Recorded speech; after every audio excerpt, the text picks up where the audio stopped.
मोदी जी के 20 साल के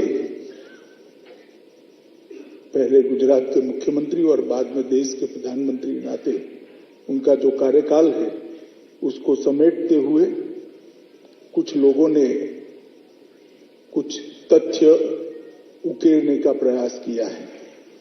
उसको एक पुस्तक के अंदर संकलित किया गया है, मोदी एट 20, और आज छत्तीसगढ़ की जनता के सामने इसका परिचय रखा गया है। वैसे तो पुस्तक का विमोचन हो चुका है, परंतु आज छत्तीसगढ़ में पहली बार इस पुस्तक पर संवाद के माध्यम से छत्तीसगढ़ की जनता को इसका परिचय देने का कार्यक्रम। मित्रों, मोदी जी का नाम और मोदी जी का काम, इसके बारे में देश की जनता को बताने की कोई जरूरत नहीं। देश के किसी भी कोने में, किसी भी उम्र के व्यक्ति को, किसी भी जाति के व्यक्ति को, अगर आप नरेंद्र मोदी जी को बारे में पूछना चाहेंगे तो हर कोई काफी कुछ बता सकता है। मोदी को हर व्यक्ति ने अपने अपने नजरिए से देखा है।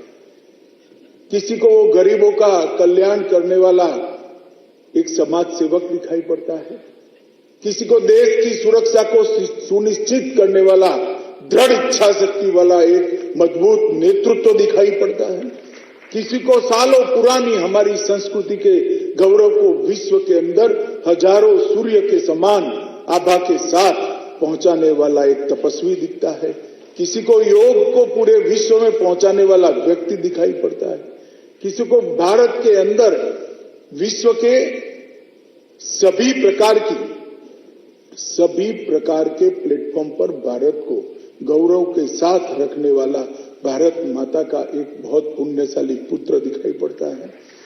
युवाओं को इसके अंदर, मोदी जी के अंदर युवाओं को स्टार्टअप के लिए रास्ता बताने वाला एक मार्गदर्शक दिखाई पड़ता है।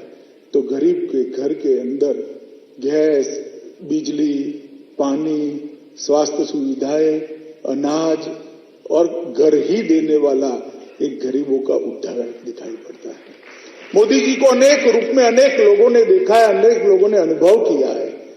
मोदी जी के बारे में कोई बात करना, 25, 30, 40 मिनट के अंतराल के अंदर बात करना, एक पुस्तक के कुछ 100, 300, 400 पेज के अंदर उनके कर्तृत्व को समाहित करना, ये संभव नहीं है। 50 साल का सार्वजनिक जीवन और 50 साल का सार्वजनिक जीवन केवल और केवल उद्वत गति से सोचने वाले व्यक्ति का जीवन, केवल और केवल अपने अलावे दूसरे के लिए सोचने वाले व्यक्ति का जीवन, केवल और केवल मां भारती को विश्व में सर्वोच्च स्थान पर पहुंचाने के लिए यत्न करने वाले व्यक्ति का जीवन। इसके लिए किसी भी पुस्तक या किसी भी शब्दों में इसको बांध पाना बड़ा दिक्कत बात है, और मेरी तो बहुत मर्यादा है, ना मैं साहित्यकार हूं, ना अच्छा लिख पाता हूं। जैसे एक आर्टिकल मैंने भी इस पुस्तक के अंदर लिखा है, भारतीय जनता पार्टी की कार्यकर्ता की नजर से नरेंद्र मोदी, मैंने एक आर्टिकल लिखा है। परंतु मित्रों, अनेक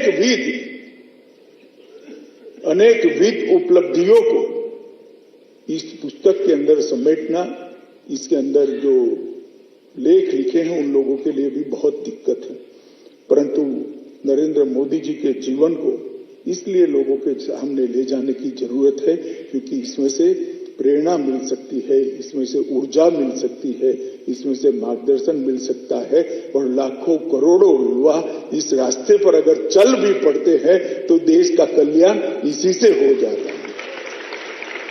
कितने लोग नरेंद्र मोदी बन पाएंगे, कितने लोग नरेंद्र मोदी जैसा बन पाएंगे, ये बात का सवाल है, मगर उस रास्ते पर चलने का यत्न भी करते हैं, प्रयास भी करते हैं, तो वो प्रयास मात्र से देश का बहुत बड़ा उद्धार हो जाएगा। मुझे कई लोगों ने कहा कि नरेंद्र भाई का प्रधानमंत्री बनने के बाद देश के अंदर बहुत बड़ा परिवर्तन दिखाई पड़ता है, आपको इसका कारण क्या है?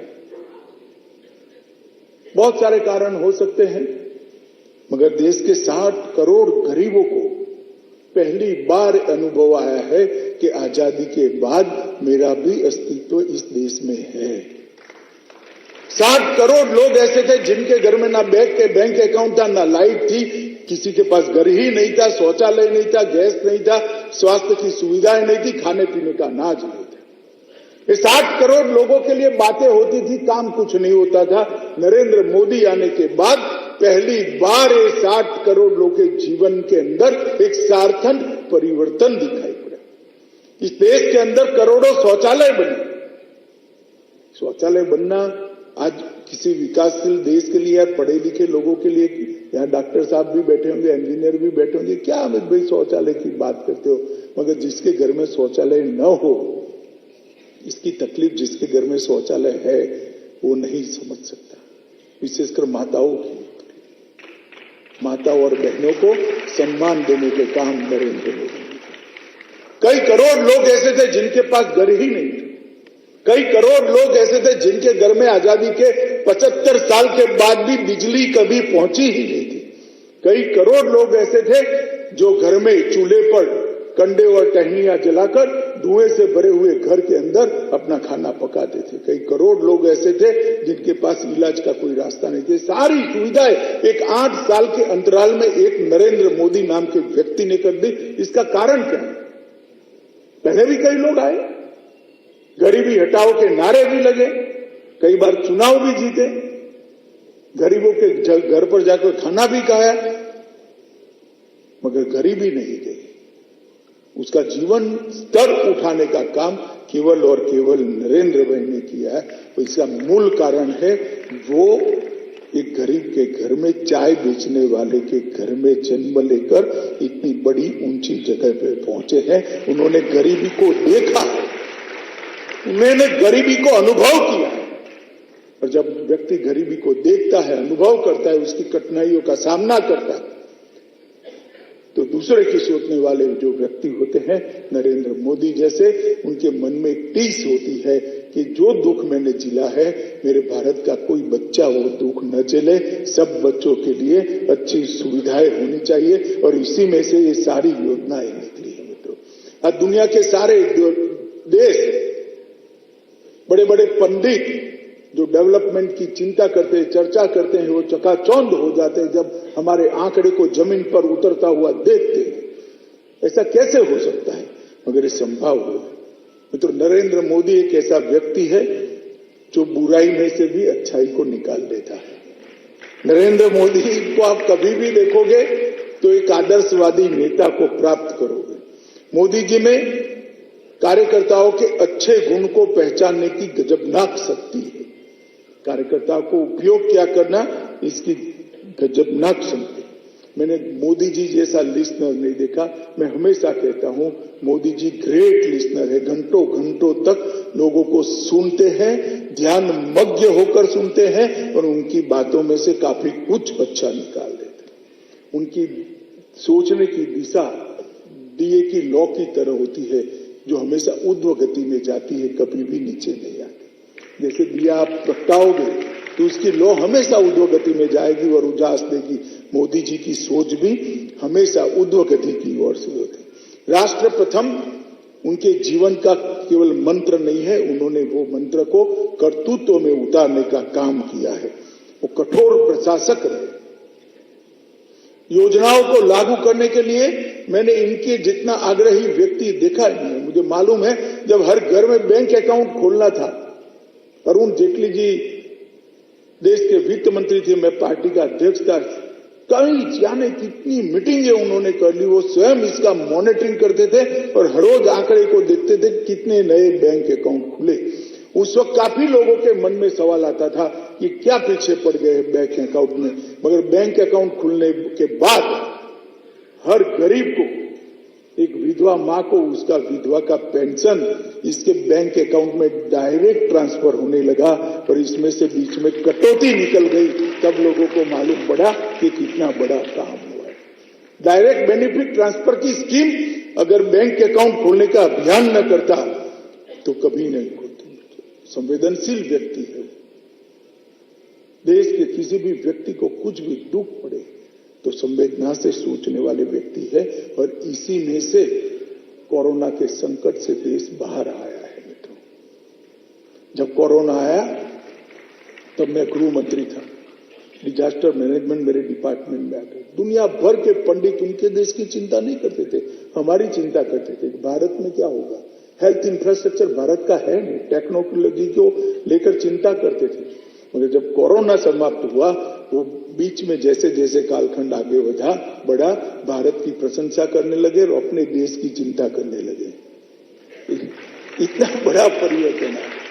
जिस समय कोरोना आया, अभी आगे भी नहीं बढ़ा था, उन्होंने वैज्ञानिकों की टीम बना दी कि भारत में इसका वैक्सीन बनना चाहिए, भारत के अंदर इसका टीका बनना चाहिए और भारत के वैज्ञानिकों की जिम्मेदारी है। और मित्रों, हम सबको इसका गर्व है कि कुछ ही देश टीका बन पाए, इसमें मेरा और आपका महान देश भारत के वैज्ञानिकों ने। कभी आप सोच सकते हैं, अभी भी प्रशासन को इस रायपुर में कर्फ्यू डालना है तो कितनी जीपें घुमानी पड़ेगी, माइक लेकर बोलना पड़ेगा, आज 6 बजे के बाद कर्फ्यू है, बाहर मत निकलना, वरना ये करेंगे, वो करेंगे, फला करेंगे, टीका करेंगे, प्रेस नोट देनी पड़ेगी, कितने जतन करने पड़ेंगे, फिर भी लोग निकलते हैं, दंड भी भरते हैं। मगर मोदी जी ने उस वक्त कहा कि जनता कर्फ्यू है, आज सुबह 7 बजे से शाम को 9 बजे तक कोई बाहर नहीं निकलेगा, पूरे देश भर में कोई नोटिफिकेशन के बगैर कर सकते हैं। मोदी जी ने कहा एक श्रद्धा का दिया जलाओ, घंटी बजाओ। मोदी जी ने कहा जो कोरोना के वॉरियर है उस पर पुष्प डालो, इनका अभिनंदन करो, और पूरा देश ये करने लगा। मित्रों, एक बार इस देश ने ऐसा नजारा देखा था जब लाल बहादुर शास्त्री देश के प्रधानमंत्री थे, युद्ध चल रहा था पाकिस्तान से और अमेरिका ने कहा कि युद्ध नहीं करोगे तो गेहूं चावल नहीं मिलेगा। शास्त्री जी ने देश को कहा कि भूखे सो जाएंगे मगर हमारे देश की सुरक्षा को हम नहीं छोड़ेंगे। और शनिचर को कई सारे लोगों ने, मैं छोटा था, मैंने गांव में सुना है, कई सारे लोगों ने शनिचर को खाना छोड़ दिया था। उसके बाद एकमात्र प्रधानमंत्री नरेंद्र मोदी ऐसा आया कि जिसके कहने पर पूरे देश ने सभी चीजों को करने का काम किया। वो इसलिए होता है कि इस नेतृत्व पर श्रद्धा, लोगों को लगता है कि नेता हमारे लिए सोच रहा है।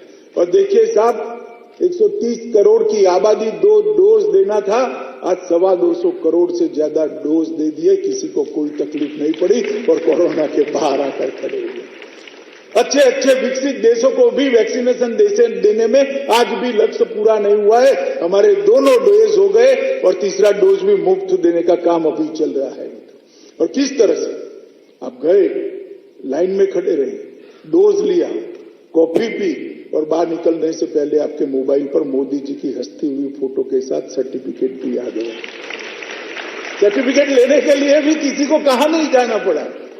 टेक्निक का इसका इतना अद्भुत उपयोग, एक कोविन ऐप को 170 से ज्यादा देशों ने अपने यहां स्वीकार किया है और हमने हंसते हंसते कोई रॉयल्टी लिए बगैर दुनिया भर को दिया है। वैक्सीन भी दुनिया भर को देने का काम हमारे भारत में। ये बताता है कि कोई देश का प्रधानमंत्री अगर चिंता करता है, चिंतन करता है, संवेदनशीलता के साथ काम करता है तो किस प्रकार के परिणाम, किस प्रकार के नतीजे आते हैं उसका। मोदी जी का एक बहुत बड़ा योगदान है तो राजनीति में। मुझे ठीक याद है, मैं बचपन से राजनीतिक विश्लेषक रहा, बचपन से मुझे इसकी ट्रेनिंग भी दी गई। एक कालखंड आया था देश में 2010 से 2014 का, पूरा देश निराश हो गया। यूपीए की सरकार थी, कांग्रेस की सरकार थी, मनमोहन सिंह की सरकार थी, चलाती सोनिया गांधी जी थी और उस वक्त 12 लाख करोड़ के घपले, घोटाले, भ्रष्टाचार हुए, न जाने कितनी निर्भयाओं पर बलात्कार हुआ, देश की सीमाओं की कोई सुरक्षा का ठोर ठिकाना नहीं था, दुनिया में देश का सम्मान नहीं था, अर्थतंत्र के सारे सूचकांक औंधे मुंह गिर गए थे, देश का भविष्य क्या है धुंधला सा हो गया था। और देश के लोग सोचने लगे थे कि हमारी मल्टी पार्टी डेमोक्रेटिक सिस्टम, हमारी बहुपक्षीय संसदीय लोकतांत्रिक व्यवस्था विफल हो गई है क्या? ये पद्धति से देश आगे बढ़ पाएगा क्या? ये पद्धति से देश अपनी दुनिया में जगह बना पाएगा क्या, ऐसा क्वेश्चन मार्क हुआ था। और उसी वक्त भारतीय जनता पार्टी ने 2014 में नरेंद्र मोदी जी को अपना प्रधानमंत्री पद का प्रत्याशी घोषित किया और जो आंदोलन कर रहे थे युवा, वो समर्थन में खड़े हो गए और 30 साल के बाद पहली पूर्ण बहुमत की सरकार बनी, पहली गैर कांग्रेसी 2/3 बहुमत वाली सरकार बनी, जिसके नेता नरेंद्र मोदी बने। और मित्रों, 2014 से 2022 से 8 साल के अंदर जहां लोकतंत्र के प्रति आस्था चरमरा गई थी, डिग गई थी आस्था, वही देश के अंदर आज कहते हैं ना, अब हम सफल लोकतंत्र है, विश्व का सबसे बड़ा लोकतंत्र है, लोकतंत्र पैदा ही हिंदुस्तान में, हम लोकतंत्र की जननी, ये आत्मविश्वास जो खड़ा हुआ है 8 साल के मोदी जी के बहुत अच्छे शासन, मोदी जी का सबसे बड़ा अगर योगदान है तो इस 130 करोड़ की जनता के मन में लोकतंत्र के प्रति आस्था को पाताल से भी गहरी करने का काम किया। जब मोदी जी देश के प्रधानमंत्री बने उसके पहले 3 नासूर थे, परिवारवाद, भ्रष्टाचार और तुष्टीकरण। ज्यादा से ज्यादा पार्टी आप उठाकर देख लीजिए, भारतीय जनता पार्टी के अलावा सभी पार्टियों को उठाकर देखिए, बाप के बाद बेटा, बेटा कैसा है देखना ही नहीं, बेटा ठीक नहीं तो उसका दूसरा भाई, अगर नहीं है तो दामाद भी लाइन लगाकर बैठे हैं, और अगर कोई नहीं है तो खाली रहेगा मगर और कोई आएगा नहीं। सारी राजनीतिक पार्टियां परिवारवाद में लिप्त थी, मगर मोदी जी ने भारतीय जनता पार्टी के जब नेता बने और लोगों के सामने सुशासन का मंत्र रखा, तब परिवारवाद उखाड़ उखाड़ कर इस देश की जनता ने फेंक दिया, इनको पराजय का मुख।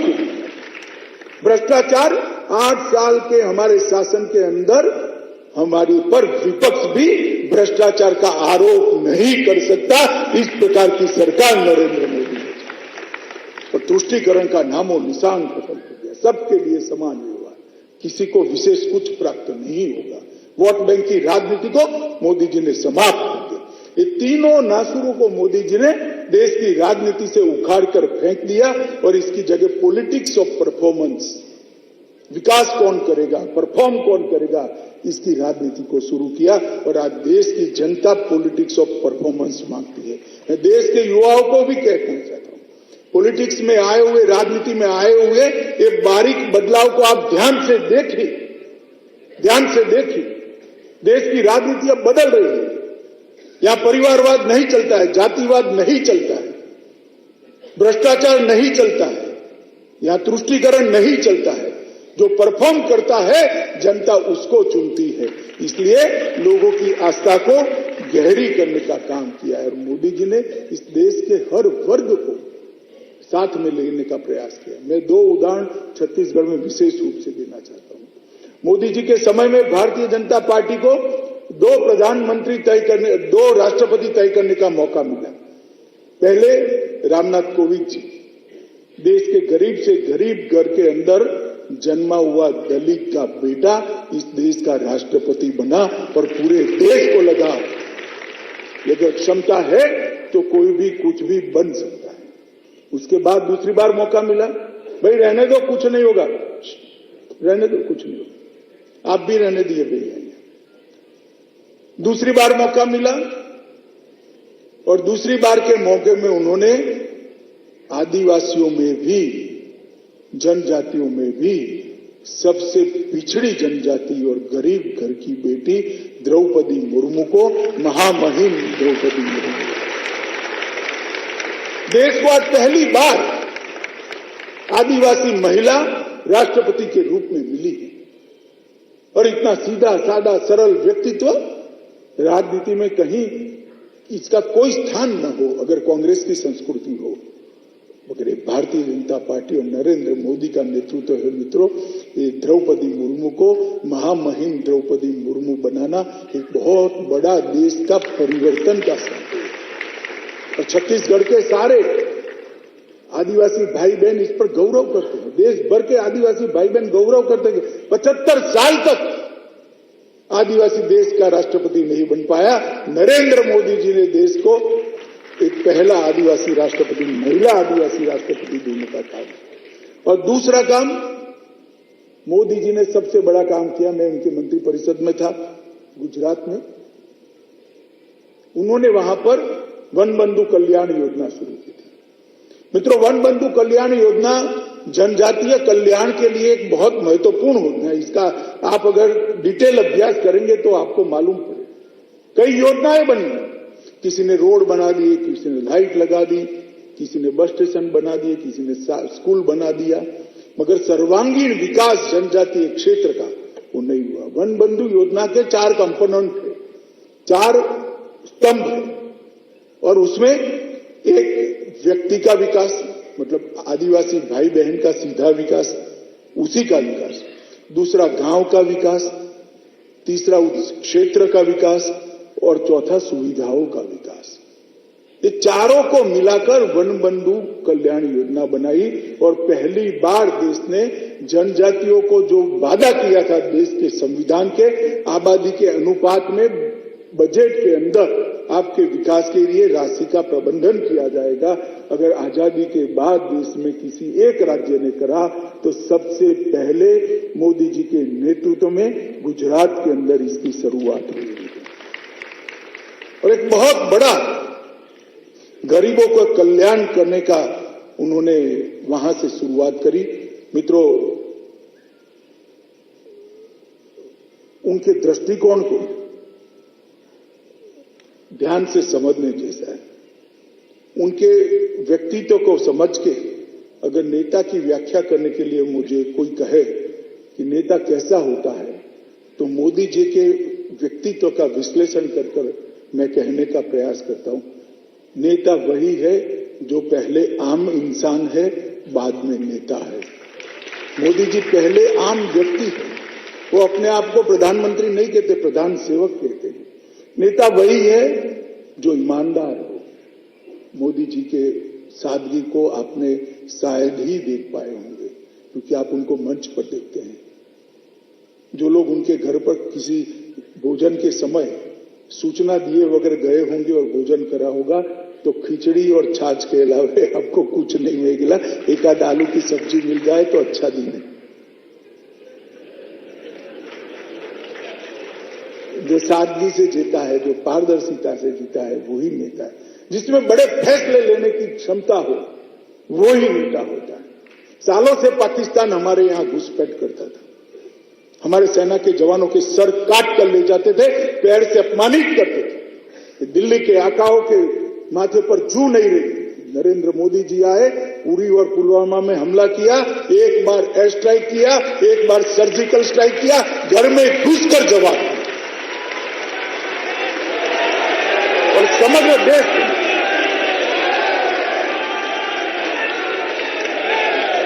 समग्र देश के अंदर एक आत्मविश्वास जगाया कि हमारे देश की सीमा और हमारे देश की सेना को कोई छेड़खानी नहीं कर सकता। और पूरी दुनिया में एक संदेश गया कि इजराइल और अमेरिका के बाद अगर कोई गलती करता है तो घर में घुसकर दंड देने का किसी में सामर्थ्य है तो मेरे और आपके भारत के अंदर ये संदेश है। वो बड़ा फैसला लेते नहीं, नोटबंदी हो, जीएसटी, 200 करोड़ लोगों को वैक्सीन लगाना हो, बड़े बड़े फैसले लिए। उनका फैसले लेने का ध्रुव वाक्य क्या है, मूल सोच क्या है? फैसले व्यक्ति को अच्छे लगे ऐसे नहीं लेने चाहिए। मुझे और आपको अच्छे लगे ऐसे फैसले नहीं लेने चाहिए। मेरे और आपके लिए अच्छे हो ऐसे फैसले लेने चाहिए। इसलिए मोदी जी जब कोई भी बड़ा निर्णय करते हैं, राहुल बाबा तुरंत ट्विटर लेकर मैदान में आ जाते हैं, 7, 8, 10 ट्वीट ठोक देते हैं। ठीक है, ठोक दिए। 15 दिन के बाद जब जनता फैसलों का स्वागत करती है तो मुंह देखने जैसा हो जाता है। मोदी जी कभी भी लोगों को अच्छे लगे ऐसे फैसले नहीं देते, वोट बैंक के लिए साहसी फैसले लेते हैं। शायद लोग शुरुआत में नाराज भी होंगे, परंतु वो फैसले लोगों के लिए अच्छे फैसले होते हैं, देश के लिए अच्छे फैसले। जैसे हमें मलेरिया होते है तो क्विनाइन की गोली डॉक्टर देता है तो कटु तो लगती ही है, अरे डॉक्टर क्या खिला दिया तूने, खाना भी अच्छा नहीं लगता, मगर मलेरिया चला जाता है। ये मलेरिया निकालने का काम नरेंद्र मोदी के साहसी करते हैं। नेता ऐसा हो जिसके प्रति जनता में सम्मान हो। मैंने जैसा कहा, कोरोना के वक्त हम क्यों लड़ाई जीते और दुनिया के कई देश क्यों अच्छे से नहीं लड़ पाए, क्योंकि वहां सरकारें लड़ी थी, सिर्फ सरकारें लड़ी। यहां पर भारत सरकार, राज्य सरकार और 130 करोड़ लोग एक साथ आकर कोरोना के खिलाफ लड़े, इसलिए हमने लड़ाई जीती। और वो साथ लाने का काम नरेंद्र मोदी के प्रति विश्वास ने किया है। मित्रों, नेता ऐसा हो जिसका विश्व में सम्मान हो। आज ही तीसरी बार सर्वेक्षण आया है, हर 1.5 महीने में होता है, ये तीसरा सर्वेक्षण है। मोदी जी दुनिया में सर्वाधिक लोकप्रिय नेता है। नेता ऐसा हो जिसके लिए देश सर्वोपरि हो, देश के अलावा कुछ न हो। मित्रों, मोदी जी के कई फैसले ऐसे थे जो लिए अगर उल्टे पड़ते तो कहीं के न रहते, मगर उन्होंने देश के लिए फैसला लिया, चाहे सर्जिकल स्ट्राइक हो, चाहे एयर स्ट्राइक हो, चाहे नोटबंदी हो, चाहे जीएसटी हो, चाहे धारा 370 को उठाकर फेंक देना हो। हर फैसला राष्ट्र प्रथम के गुणों के आधार, राष्ट्र प्रथम के सिद्धांत के आधार पर लिया गया। मेरा जो होगा वो होगा, जनता नहीं स्वीकार करेगी तो देखा जाएगा, ज्यादा से ज्यादा क्या होगा, प्रधानमंत्री बदल जाएगा, मगर सफल हुए तो देश आगे बढ़ जाएगा। और ईश्वर की भी कृपा साहसी लोगों के साथ रहती है, देश ही आगे बढ़ा। मित्रों, मैंने मोदी जी को कर्मठता से काम करते हुए देखा है। आज देश के प्रधानमंत्री है, चुनाव में 2 रैली कम कर देंगे तो क्या होगा, कौन पूछने वाला है, और क्या होगा, कुछ नहीं होगा। मगर वो हमेशा कहते हैं कि चुनाव जब होता है तब सर्वाधिक परिश्रम करने वाला कार्यकर्ता देश भर में मैं होना चाहिए, ये मेरी अपना फुटपट्टी है। और मैं आपको गारंटी से कहता हूं, कई चुनावों में मैंने ऐसे देखा है, लोकसभा और विधानसभा में, देश में अगर सर्वाधिक मेहनत करने वाला कार्यकर्ता ढूंढना है तो श्री नरेंद्र मोदी को ही ये नंबर देना पड़ेगा, इतनी मेहनत होती है। एक भावुक राजनेता है, लीडर, सेनापति है। और शिवाजी महाराज के लिए स्वामी रामदास ने कहा था, शिवाजी ने जब छत्रपति बन गए तब संदेश वाहक भेजा था कि मेरे लिए एक वाक्य का संदेश क्या है। तब उन्होंने कहा था, उपभोग शून्य स्वामी बनना। तब पूछा गया कि उपभोग शून्य स्वामी क्या है, तो उन्होंने कहा तेरे पास अब राजकोष है, राज की सेना है, बड़े बड़े महालय है, राज का पूरा खजाना है, इसका मालिक तू होगा क्योंकि अब तू राजा है, परंतु उसका उपयोग, उपभोग, उसका उपयोग अपने लिए शून्य करना, कभी न करना। तो उपभोग शून्य स्वामी अगर कोई है तो इस समय का लोकतांत्रिक तरीके से नरेंद्र मोदी। तो वो अपने आप को स्वामी भी नहीं कहते, इसीलिए प्रधान सेवक कहते हैं। और आज भी वो 18 घंटे काम करने वाले व्यक्ति है। 12 बजे के बाद अगर किसी का फोन आ सकता है तो मैं हमेशा समझ कर रखता हूं कि मोदी जी का आएगा और किसी का नहीं आएगा। 18 घंटे काम करने वाला व्यक्ति है और अपने साथियों से भी वो कराते हैं। देश की सुरक्षा के मामले में जीरो टॉलरेंस को उन्होंने अपनाया है। तो छत्तीसगढ़ में हूं मित्रों, मैं जरूर कहना चाहूंगा, मोदी जी के 8 साल के अंदर वामपंथी उग्रवाद की कसकर धज्जियां उड़ाने का काम नरेंद्र मोदी सरकार ने किया। मैं कुछ आंकड़े देना चाहता हूं। 2009 में इस देश में सर्वाधिक लोग मारे गए, 2258 लोग वामपंथी उग्रवाद के कारण मारे गए। वहां से घटता 2021 में 2258 से घटकर 509 तक ये आंकड़ा आने का काम इन नरेंद्र मोदी सरकार ने किया। जान गंवाने वाले लोगों की संख्या, जिला रिपोर्ट, सब में कमी ही कमी है।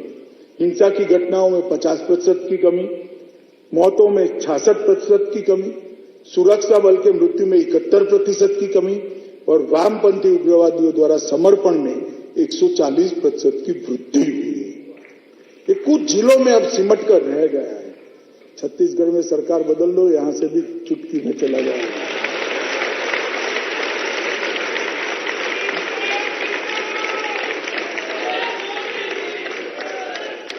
नहीं तो देश की सुरक्षा के लिए मोदी जी ने दृढ़ता से काम किया है।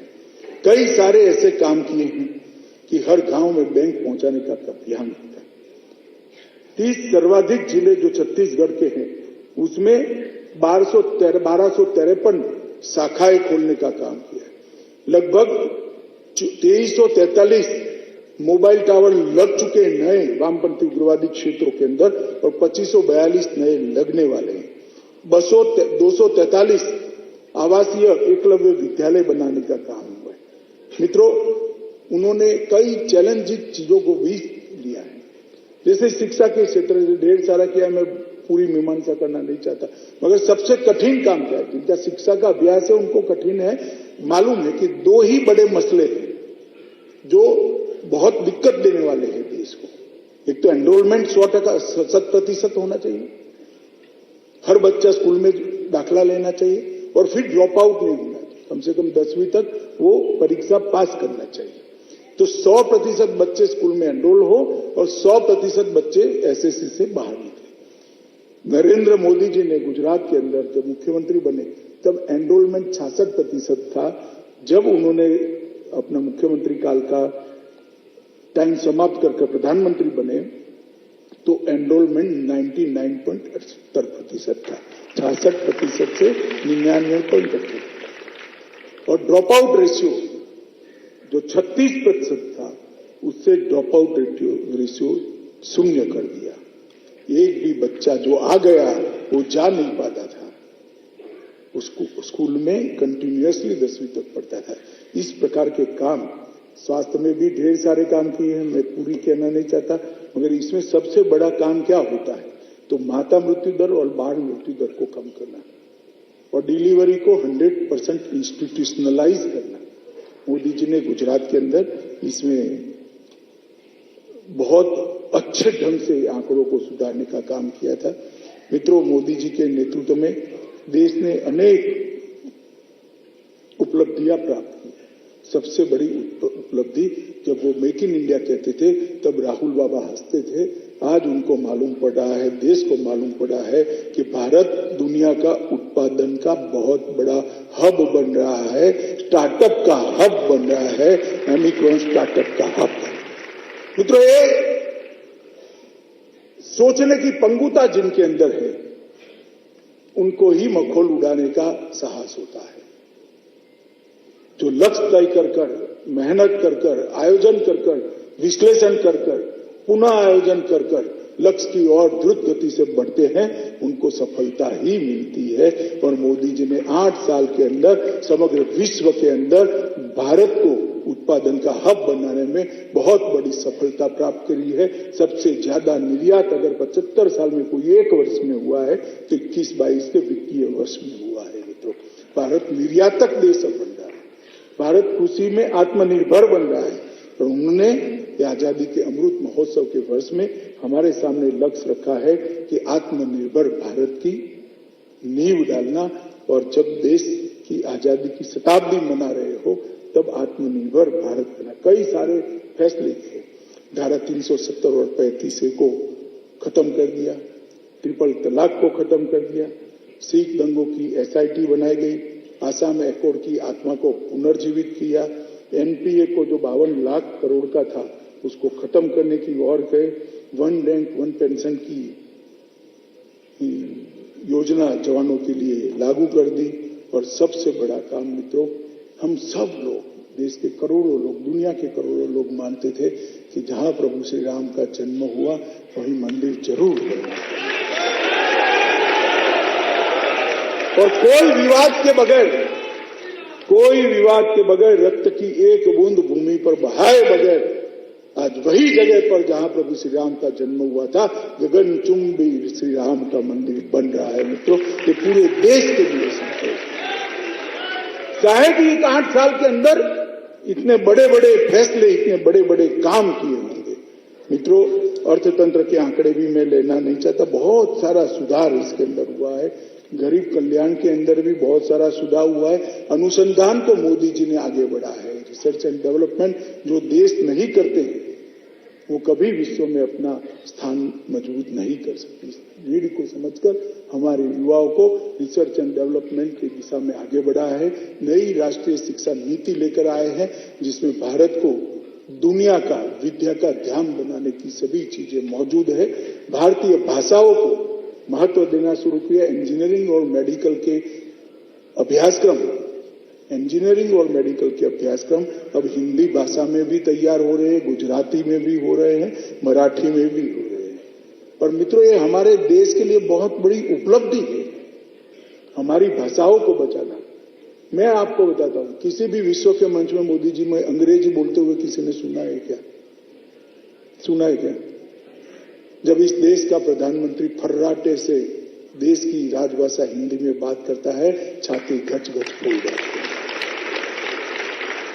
एक सम्मान के साथ अपनी भाषा के गौरव को आत्मसात करते हुए देश की बात वो विश्व के मंच पर लगते हैं, तब लगता है कि जिसके लिए शहीदों ने शहादत दी होगी वो हमारी कल्पना का भारत, नया भारत अब बनने वाला है, बनने की शुरुआत हो गई है।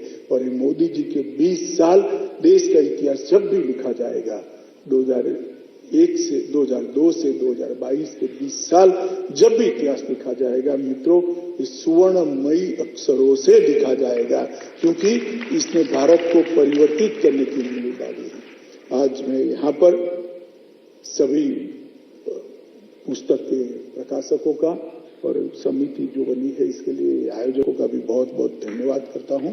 और आप सबको फिर से एक बार आज के त्योहार का शुभकामनाएं देकर मेरी बात को समाप्त करता हूं। वंदे मातरम, भारत माता की जय।